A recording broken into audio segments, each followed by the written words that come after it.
promised," she whispered to the empty room, her hands trembling as a searing, phantom pain ripped through her collarbone. It wasn't her flesh being pierced. It was his teeth sinking into someone else. Lisa gasped, collapsing to the cold hardwood floor as the golden, thrumming thread of their fated mating bond violently snapped, replaced instantly by the hollow metallic taste of absolute betrayal. He marked her. Alpha King David, the man who had sworn on his very soul that she was his equal, had just claimed another woman. The packed lands outside her window remained silent, entirely ignorant of the queen they had just lost. Lisa didn't scream. She didn't cry. She slowly stood up, her shadow stretching long in the moonlight. If he wanted a new mate, he could have her. But he would never have Lisa again. The physical agony of the severed bond felt as though a hot iron had been pressed directly against the base of Lisa's neck. She pressed a trembling hand over the unblemished skin of her collarbone, feeling the frantic, erratic pulse beating beneath it. Her inner wolf, usually a vibrant and vocal presence in her mind, had curled into a tight, silent ball of pure agony. David had told her to wait. "Just one more summit, Lisa," he had murmured into her hair only 48 hours ago, his hands mapping the curve of her spine. "Let me secure the northern territories. Then we announce it. Then I mark you, and the world knows you are mine." He had lied. Or perhaps, in the intoxicating atmosphere of pack politics and power, he had simply found a better offer. It didn't matter. The raw, undeniable biology of the shifter bond did not deal in nuances or political strategies. A mark was absolute. By sinking his teeth into the Northern Alpha's daughter, David had permanently tied his soul to another, relegating Lisa to the agonizing status of a rejected true mate. She had to leave. If she stayed, the biological imperative of the broken bond would slowly drive her mad, or worse, reduce her to a subservient shell, forced to watch another woman wear her crown. Lisa moved with a terrifying, mechanical efficiency. She bypassed the sprawling walk-in closet filled with silks and designer gowns David had bought her. Instead, she moved to the bottom drawer of a heavy oak dresser, pulling out a pair of faded denim jeans, a heavy woolen sweater, and a pair of worn leather boots. These were relics of her life before she had been discovered by the king, before the fairy tale that had just metamorphosed into a nightmare. Into a nondescript black canvas duffel bag, she shoved a stack of cash she had been quietly hoarding, a burner phone, and 3 airtight vials of wolfsbane extract. The hardest part wouldn't be leaving the estate. It would be hiding from a man who commanded the largest intelligence network in the shifter world. David owned senators, tech moguls, and local police chiefs. To disappear from the Alpha King meant disappearing from the modern grid entirely.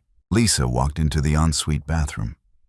She unstoppered one of the vials of wolfsbane. The acrid, toxic smell of it made her eyes water and her wolf whimper in protest. Diluting a few drops in a bottle of strong, citrus-scented astringent, she began to scrub her own skin. It burned terribly, turning her pale skin an angry, flushed red. The wolfsbane would temporarily kill her natural scent, replacing the sweet, distinct aroma of rain and wild freesia that David loved so much with the harsh, flat smell of chemicals and deadened pheromones. She slung the bag over her shoulder and slipped out the French doors into the midnight rain.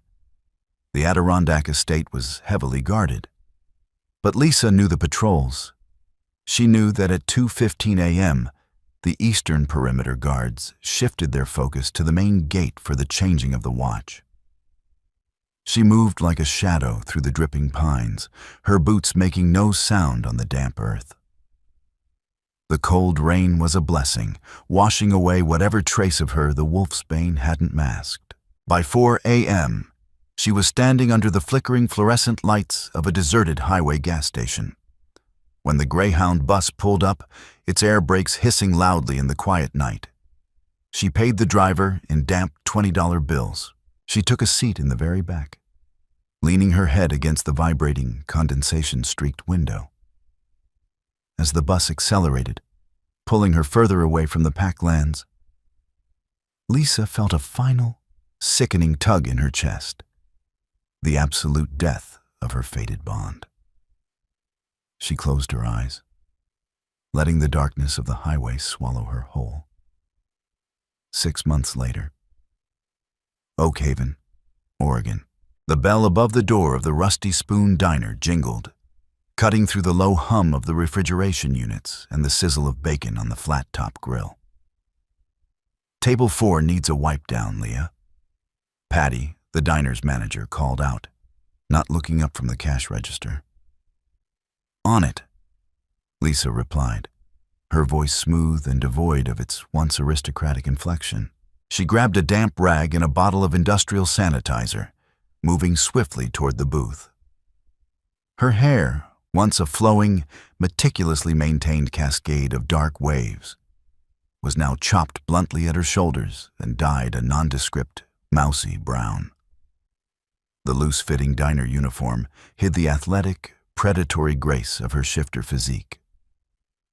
To the logging town of Oak Haven, she was just Leah, a quiet, hard-working drifter who paid her rent in cash and kept to herself. It was a grueling, agonizingly mundane existence, and it was keeping her alive.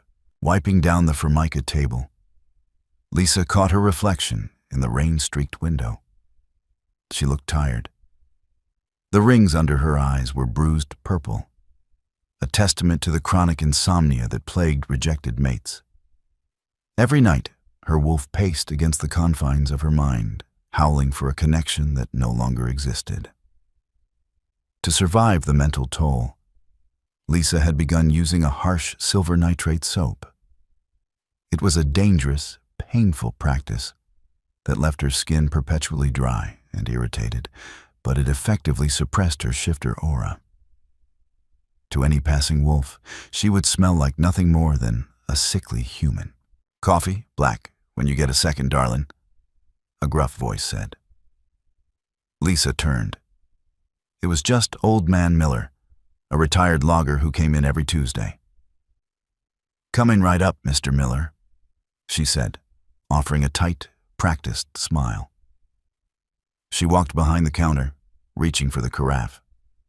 As she poured the dark liquid into a thick ceramic mug, the hair on the back of her arms suddenly stood up. It wasn't a sound. It was a subtle shift in the air pressure, a heavy, suffocating weight that suddenly blanketed the diner. Lisa froze, the carafe hovering an inch above the mug. Her dormant wolf, asleep for months, suddenly snapped its jaws, its ears pinning back in pure, instinctual panic. She didn't turn around immediately. She focused on steadying her breathing, forcing her heart rate to remain at a calm, human rhythm. She placed the carafe down gently, picked up the mug, and turned. Sitting in a booth by the door was a man who hadn't been there a minute ago.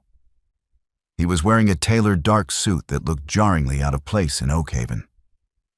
He wasn't David. But Lisa recognized the rigid, predatory posture, the unnaturally still way he sat, and the faint, unmistakable scent of ozone and iron. He was a tracker, an elite enforcer from the Royal Guard. Lisa's blood turned to ice water. She walked over to Mr. Miller, placing his coffee down with a steady hand. "Enjoy," she murmured. She casually turned her back to the room, walking toward the swinging doors of the kitchen. "Don't run," her instinct screamed. "If you run, you trigger his prey drive." She pushed through the doors into the steamy kitchen, the noise of the diner muffling behind her. She walked straight past the fry cook, her eyes locked on the heavy steel door of the alley exit. The tracker hadn't looked directly at her. He was likely just sweeping the region, checking for any anomalies. But if he caught even a microscopic trace of her original scent beneath the silver nitrate, he would call the king. Lisa pushed the alley door open and stepped into the freezing Oregon rain, pulling her apron over her head. Her life as Leah was over. It was time to become a ghost again. 3,000 miles away, the Alpha King stared at the sprawling map projected onto the glass wall of his war room. David looked nothing like the impossibly handsome, commanding monarch who had graced the cover of Forbes only a year ago. His jaw was covered in a rough, unkempt shadow of a beard. His eyes, usually a vibrant, piercing gold, were bloodshot and sunken. He wore a crisp dress shirt, but the collar was unbuttoned, the tie discarded somewhere in the cavernous office. "We've swept the eastern seaboard 3 times, sire." Marcus, his beta, said quietly from the shadows of the room. "The financial audits turned up nothing. No credit card usage, no passports flagged. She hasn't reached out to any of her former contacts." David didn't respond. He stepped closer to the map, resting his forehead against the cool glass. His chest ached. A constant, throbbing hollowness that no amount of scotch or violence could numb. The mark on his neck, the bite he had given Lady Victoria to secure the Northern Treaty, felt like a parasitic infection. He had been so incredibly arrogant. He had believed the ancient texts that claimed a fated bond could withstand anything, even a political claiming. He had thought he could placate the Northern Pax with a formal marriage, keeping Victoria as a figurehead queen, while maintaining Lisa as his true, fated mate in secret until the political climate stabilized. He had fundamentally misunderstood the purity of a true mate's soul. The moment his teeth had pierced Victoria's skin, completing the binding ritual, he had felt Lisa's presence violently rip itself from his mind. It was a metaphysical amputation. He had rushed back to his chambers that night, ignoring the celebrations, ignoring his new queen. But the room had been empty. Lisa was gone, leaving behind all the diamonds, the clothes, and the life he had built for her. She had taken nothing but her dignity. "She's alive," David growled, his voice a gravelly, terrifying rumble that vibrated the glass. "I can feel the absolute barest echo of her. She's suffocating her wolf. She's hiding." "David," Marcus said, dropping the formal title, a testament to the severity of the situation. "The pack is growing restless. Victoria is your marked mate. You haven't spoken to her in months. The Northern Alphas are taking your absence as a profound insult. If you don't return to the public eye, let them burn," David snarled, spinning around. His eyes flashed pure, feral gold, the terrifying power of the Alpha King bleeding into the room, forcing Marcus to take an involuntary step back, exposing his throat. "Let the North burn. Let the treaties rot. I do not care." He walked over to his heavy mahogany desk, gripping the edges so hard the wood groaned. "She is my soul, Marcus, and I drove her away because I thought I could play God with our biology. I will tear this continent apart inch by inch until I find her." A sharp knock on the heavy oak doors interrupted them. The King's lead intelligence officer stepped in, looking nervous. He held a sleek tablet in his hand. "My king," the officer said, bowing his head deeply. "One of our regional trackers in the Pacific Northwest just checked in. He was doing a routine sweep of a logging town in Oregon. He didn't find a scent." David's lip curled. "Then why are you interrupting me?" "Because," the officer swallowed hard. He pulled the security footage from a local diner. He was looking for transient shifters. But he found this. The officer placed the tablet on the desk. David leaned over. The image was grainy, captured by a cheap overhead camera. It showed a waitress in a drab uniform, her hair dyed a dull brown, her face partially obscured as she wiped down a table. But David didn't need to see her face. He knew the exact, elegant slope of her shoulders. He knew the way her hands moved. His heart, which had been beating in a lethargic, depressed rhythm for 6 months, suddenly slammed against his ribs like a sledgehammer. The heavy, oppressive air in the room instantly electrified. David reached out, his trembling fingers grazing the cold glass of the tablet screen over her image. "Oregon," David whispered, a terrifying, possessive smile slowly curving his lips. He looked up at Marcus, his eyes fully gold and completely devoid of mercy. "Prepare the jet. I'm going to get my wife." Lisa did not run to her apartment. Running to the small, damp basement suite on Elm Street would be a fatal mistake. The moment the tracker, whoever he was, realized she had bolted from the diner, he would access the town's pitiful employment records. They would have the address for Leah within 10 minutes. Instead, she moved with excruciating precision through the labyrinth of rain-slicked alleyways, forcing herself to walk at a brisk human pace rather than surrendering to the supernatural speed her dormant wolf craved. She kept to the shadows of overflowing dumpsters and rusted fire escapes. 2 miles from the diner, the town of Oakhaven dissolved into the encroaching timberline of the Tillamook State Forest. Lisa slipped past a chain-link fence and plunged into the dense, wet underbrush. Here, beneath the massive canopies of Douglas firs, she finally allowed a fractured sob to escape her throat. "He found me." She dropped to her knees in the mud at the base of a hollowed-out tree stump. Reaching deep inside, her fingers brushed against thick plastic. It was her secondary bug-out bag, buried 3 months ago for exactly this nightmare scenario. She yanked it free. Inside were vacuum-sealed high-calorie ration bars, a hunting knife, $5,000 in tightly rolled hundreds, and a fresh bottle of the agonizing silver nitrate body wash. She stripped off the damp diner uniform, burying it deep in the muddy hollow. The frigid Oregon rain pelted her bare skin, but the cold was nothing compared to the fiery sting of the silver nitrate she quickly scrubbed over her arms, neck, and torso. It felt like rolling in broken glass, but as she rinsed with the freezing rainwater, she knew her scent was completely deadened. She pulled on dry tactical pants, a fleece mid-layer, and a waterproof shell from the bag. By the time the sirens began to wail in Oakhaven, a coordinated, unnatural chorus of local police cruisers suddenly mobilized by an unseen hand, Lisa was already 3 miles deep into the treacherous, vertical incline of the mountain ridge. Down in the valley, the atmosphere inside the Rusty Spoon diner had shifted from mundane to suffocating. The front doors shattered off their hinges, the heavy glass raining over the linoleum floor. The remaining patrons and staff froze in sheer, primal terror.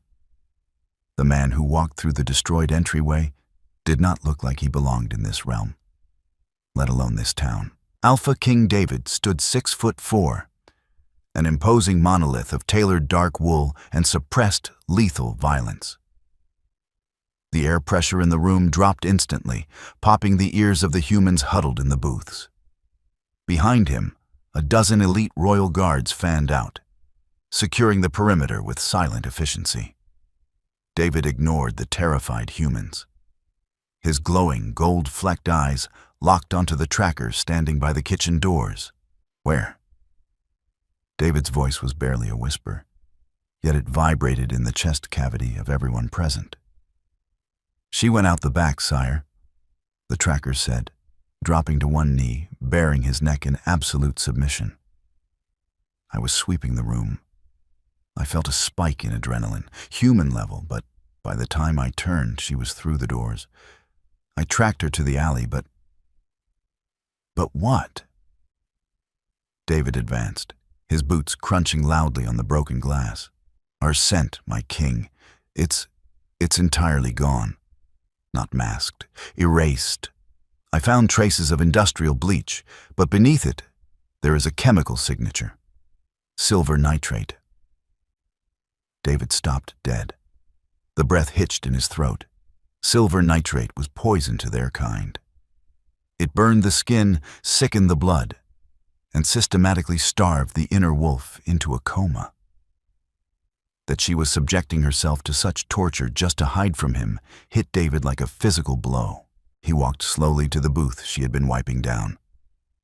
He ran a gloved hand over the cheap Formica table. She was here.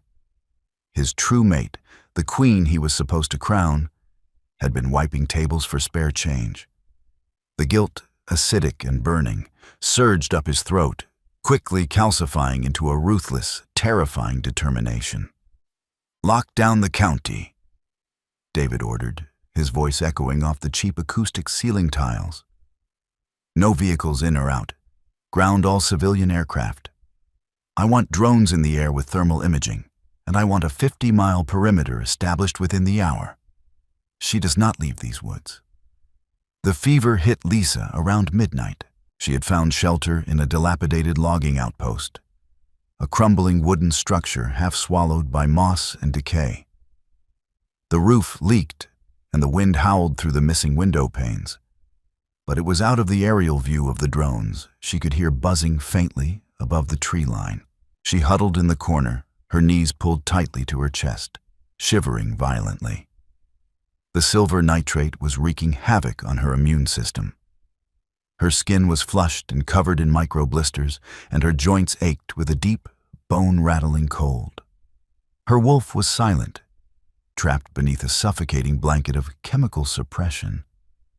"Just hold on," she told herself, gritting her teeth as a wave of nausea rolled over her.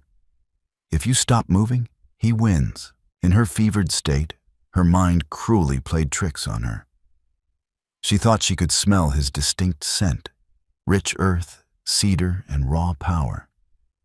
She remembered the weight of his heavy arm draped over her waist in the mornings, the deep rumble of his chest when he laughed. She remembered the way he had looked at her before the northern treaties had corrupted his heart. Like she was the only fixed point in his turbulent universe. She pressed her hand against her collarbone. The skin was smooth, untouched, unclaimed.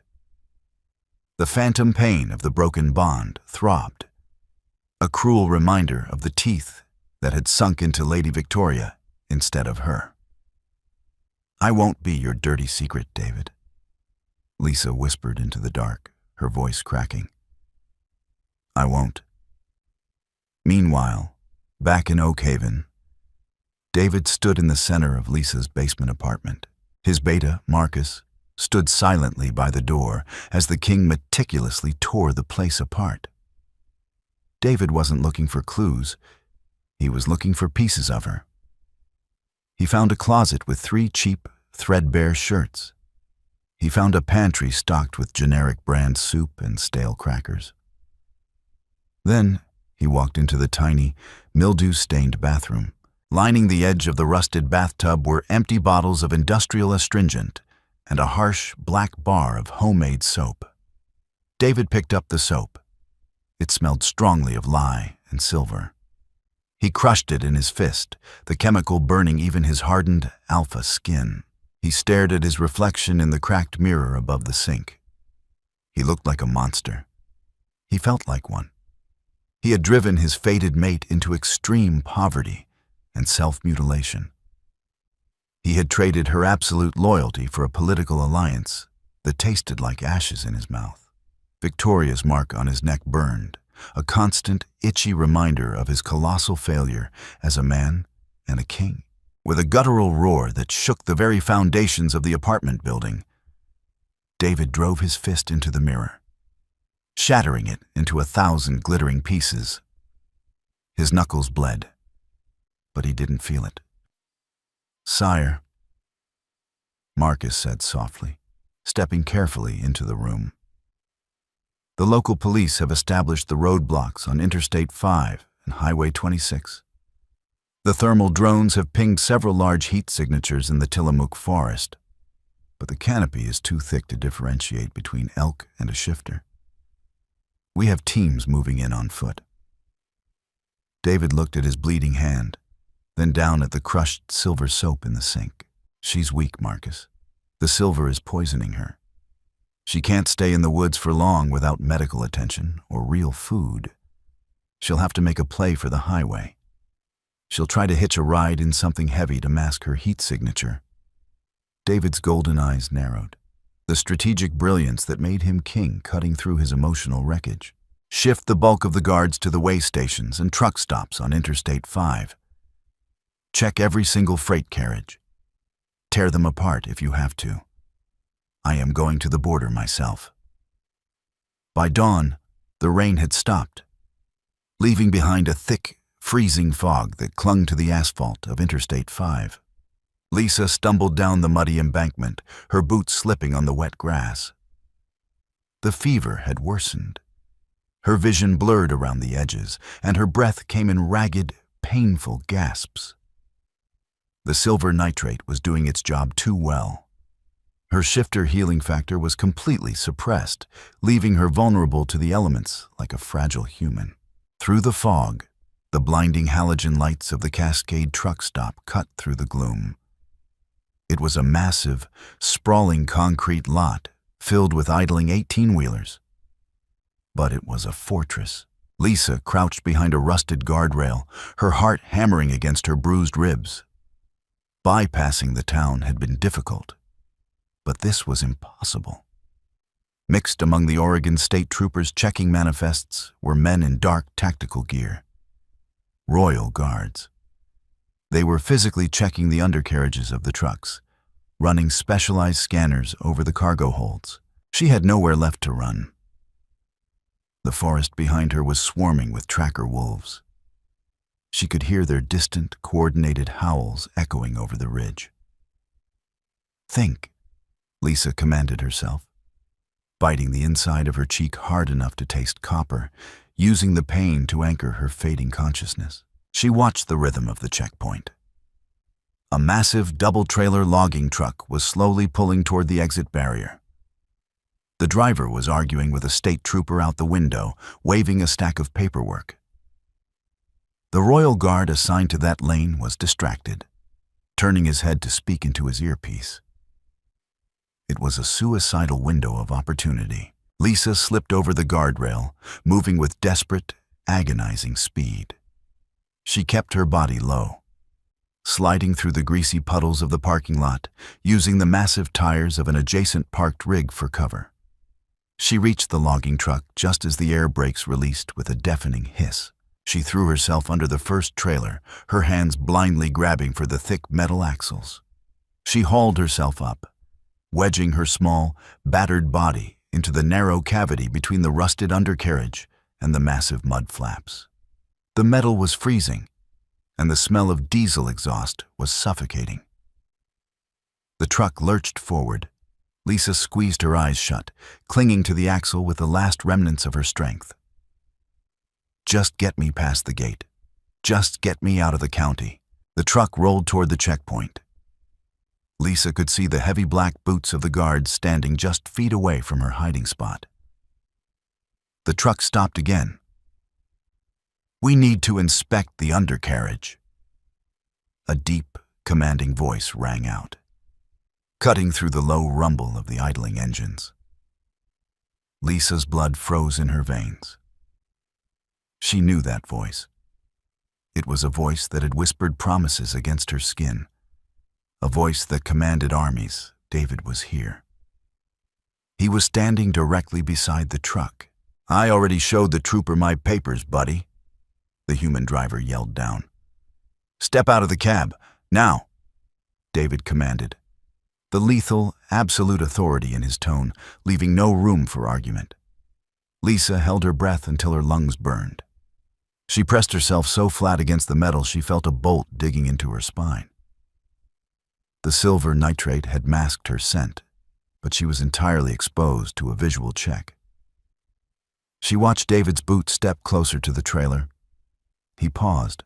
A droplet of condensation, thick with grease and the freezing fog, formed on the metal above Lisa.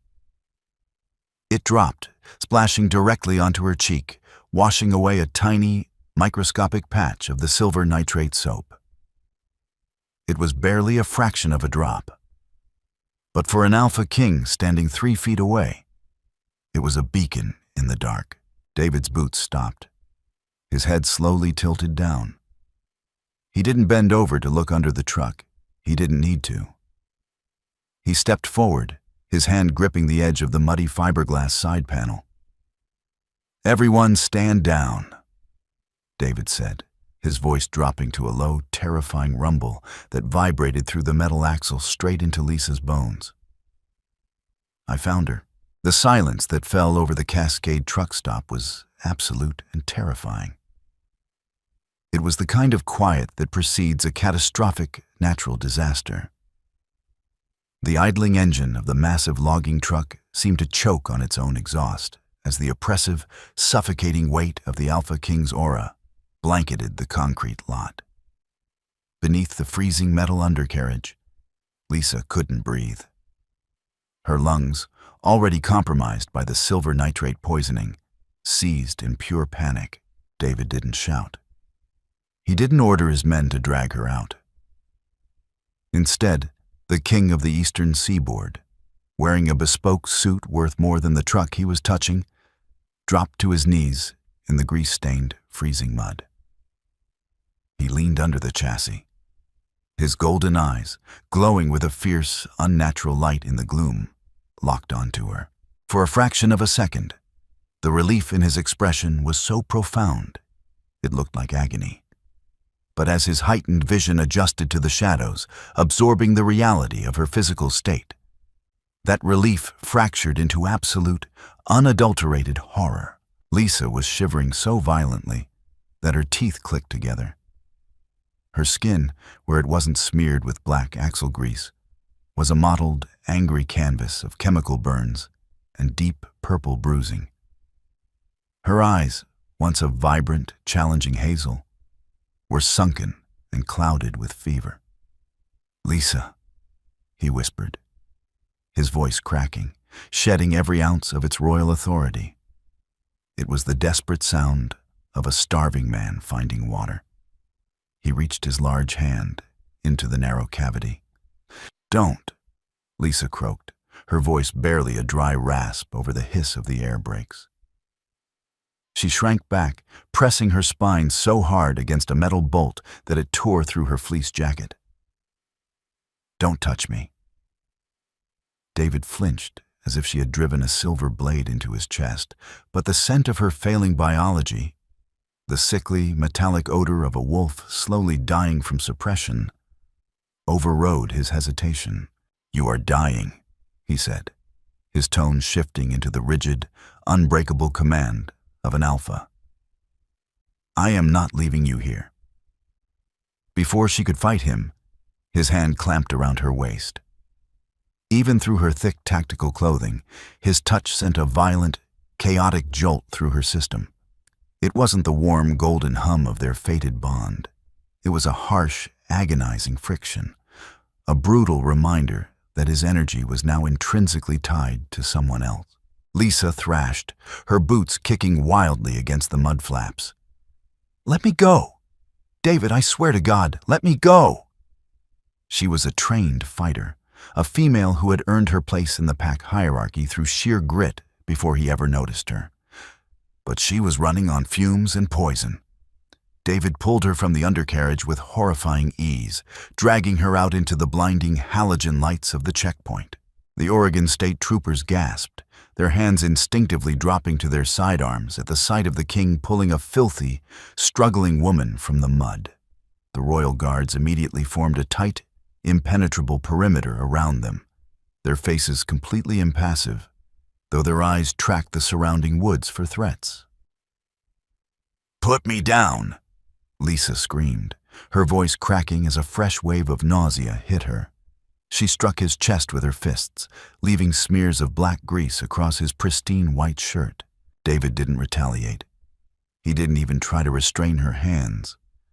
He simply wrapped his arms securely around her back and beneath her knees, lifting her completely off the ground. He pulled her flush against his chest, burying his face in the crook of her neck, despite the toxic, burning scent of the silver nitrate that immediately began to blister his own skin. I have you, he murmured frantically into her hair, his chest heaving. I have you. You're safe. I am not yours to have. She sobbed, the last of her adrenaline rapidly evaporating, leaving behind a cold, terrifying emptiness. Her head lolled against his shoulder as the fever finally dragged her under. Get the medics on the jet, David roared, turning on his heel toward the waiting armada of black SUVs. Tell the pilot, if we are not airborne for the estate in 10 minutes, I will tear his throat out myself. He climbed into the back of the heavily armored vehicle, refusing to relinquish her to the pack doctor. As the SUV tore out of the truck stop, breaking the speed limit by 80 miles an hour, David sat in the dimly lit cab, cradling her broken body. He looked down at the chemical burns blistering his own hands where he touched her. It was a physical manifestation of what he had done to her soul. He rested his forehead against hers, his tears mixing with the freezing Oregon rain and motor oil on her cheeks. What have I done? He thought, the reality of his political hubris crushing him beneath its weight. God, what have I done? Lisa woke to the rhythmic, synthetic hum of a medical monitor and the scent of sterile rubbing alcohol. She didn't open her eyes immediately. She took stock of her body. The bone-deep, rattling cold of the Tillamook forest was gone, replaced by the heavy, suffocating warmth of a heated, weighted blanket. The fiery itching on her skin had dulled to a dull ache, heavily coated in a soothing, medicinal salve. An IV line tugged slightly at the back of her left hand. She was alive, and she was trapped. Slowly, she opened her eyes. The room was unfamiliar. A massive vaulted ceiling with dark wood beams, floor-to-ceiling bulletproof glass overlooking a sprawling, snow-dusted mountain range, and a roaring fire in a stone hearth. She wasn't on the jet anymore. She was in the Alpha King's private wing at the high-altitude mountain estate. Sitting in a leather armchair beside the bed, bathed in the orange glow of the firelight, was David. He looked terrible. He was still wearing the same trousers and ruined white shirt from the truck stop, though someone had bandaged his hands. The dark circles under his eyes spoke of weeks without sleep, and his posture was slumped, a stark contrast to the terrifying monolith of power he usually projected. The doctor flushed the silver from your bloodstream, David said quietly, his voice raspy. He didn't move toward her. He stayed rigidly in the chair, as if afraid any sudden movement would make her shatter. It will take a few weeks for your wolf to fully wake up from the suppression, but there is no permanent organ damage. Lisa stared at him. She didn't feel relief. She felt a profound, exhausting emptiness. I want to go back, she said. Her voice dry but completely steady. David flinched. His jaw tightened, the muscles ticking rapidly. You know I cannot allow that, Lisa. You nearly killed yourself. Another 48 hours in those woods with that poison in your system, and your heart would have stopped. My heart stopped 6 months ago, Lisa replied, her eyes drifting away from him to stare blankly at the dancing flames in the hearth. When I felt your teeth sink into Victoria's neck. The name dropped into the quiet room like a live grenade. David leaned forward, resting his elbows on his knees, pressing the heels of his bandaged hands into his eyes. You don't understand the politics of it. You don't understand what was at stake. Then enlighten me, Lisa said, a cold, bitter edge creeping into her voice. She slowly pushed herself up into a sitting position, ignoring the dizziness that washed over her. She pulled the thick blankets up to her chin. Explain to me how the sacred, biological imperative of a true mate is superseded by a treaty. David dropped his hands, looking at her with a desperate, pleading intensity. Victoria's father, Alpha Thorne, had allied with the rogue factions in the Canadian territories.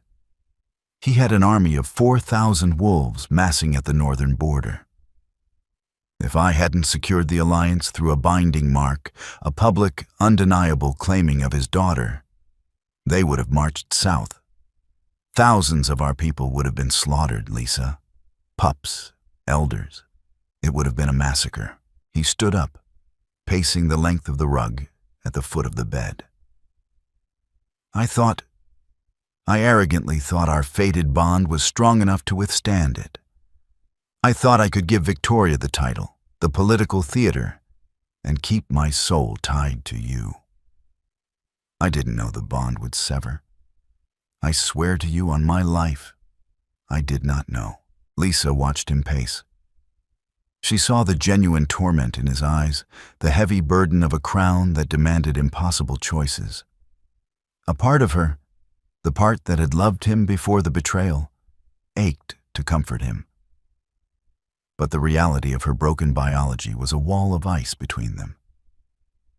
You made a tactical choice to save your kingdom, Lisa said softly, her voice devoid of anger, which somehow made it infinitely worse.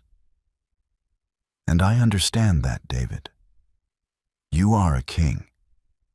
You did what kings must do. David stopped pacing, looking at her with a flicker of hope. But, Lisa continued, her eyes locking onto the faint, raised scar visible just above the collar of his shirt, Victoria's answering bite. A king who cannot choose his mate is no king at all. You traded me for peace. I am not angry at you for saving your people. I am leaving you because I refuse to be the casualty of your reign. I will not be your secret, tucked away in this mountain while another woman wears my crown and carries your scent. She is nothing to me, David roared, the alpha command slipping out, vibrating the glass windows. I haven't touched her since the ceremony. The pack knows it. She knows it. I have spent the last 6 months tearing the continent apart looking for you.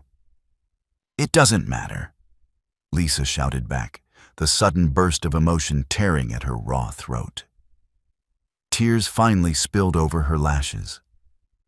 The bond is gone, David. You broke it.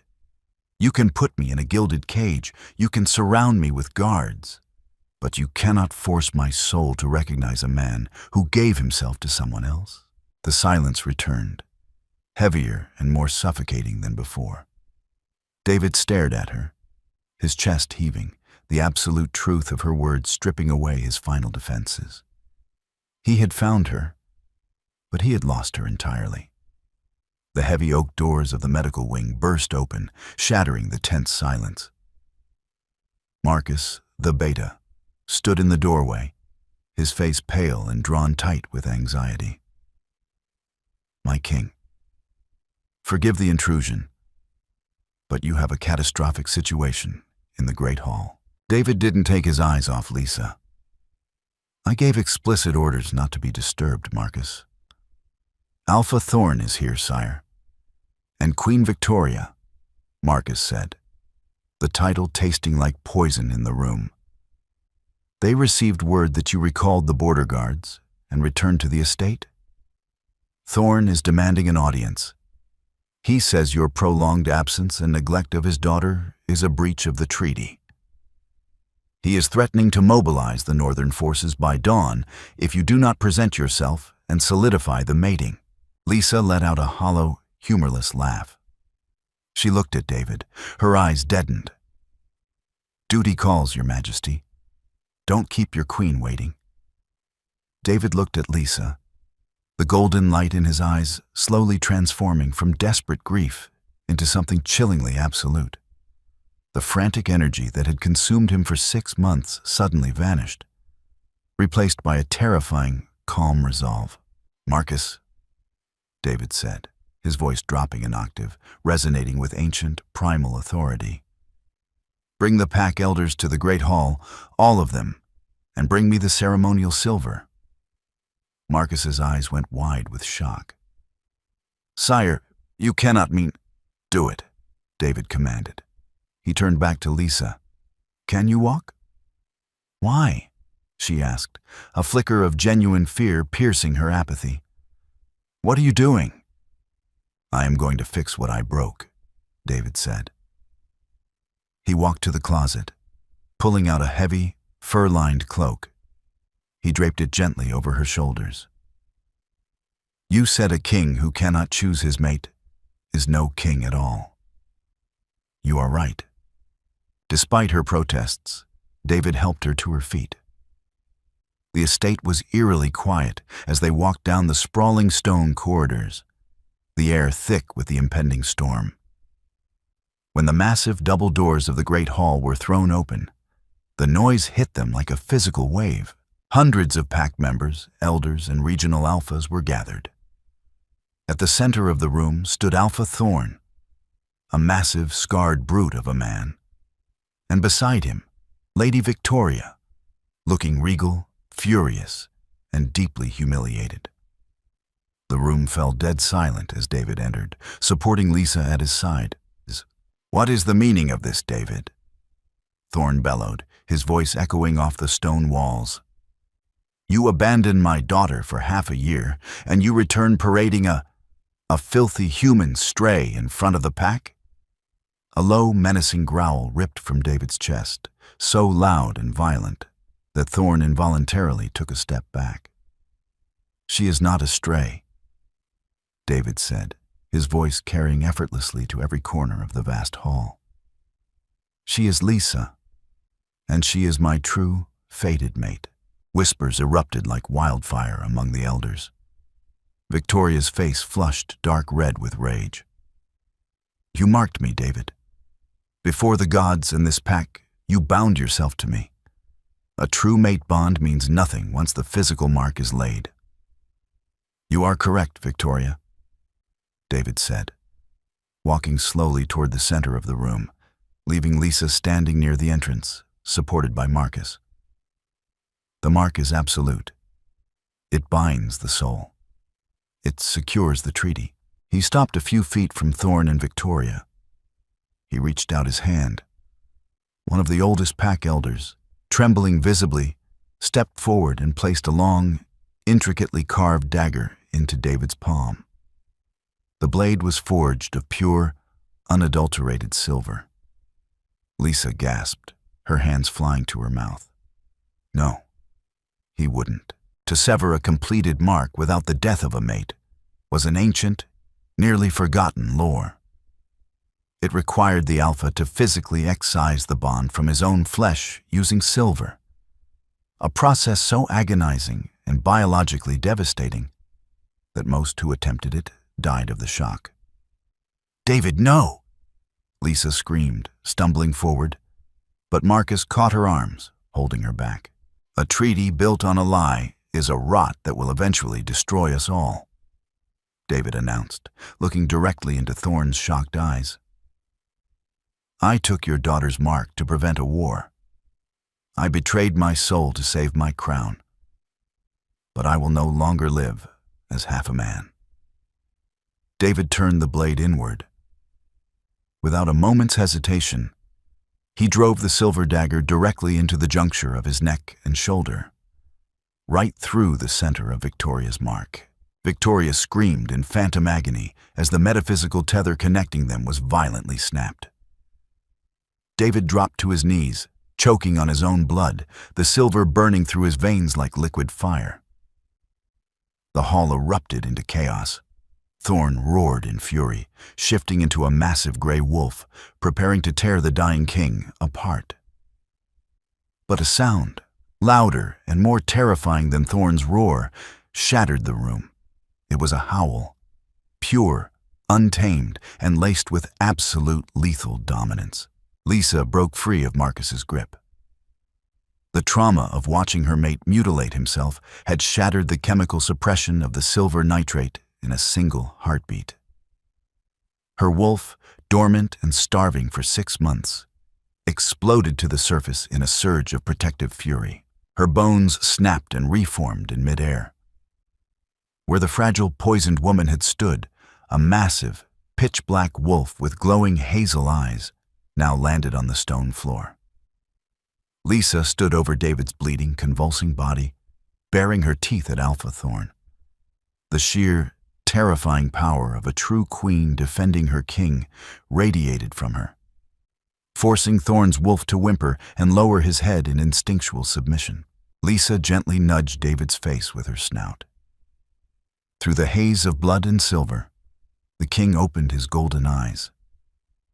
The artificial bond was dead, but as Lisa's warm, healing energy flooded into him, a new thread, forged in fire and sacrifice, snapped brilliantly into place.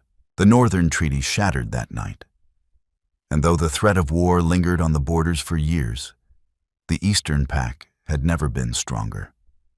Alpha Thorn retreated, humiliated by the undeniable raw power of a true fated pair. It took months for David to recover from the silver poisoning, and the deep scar on his neck never faded.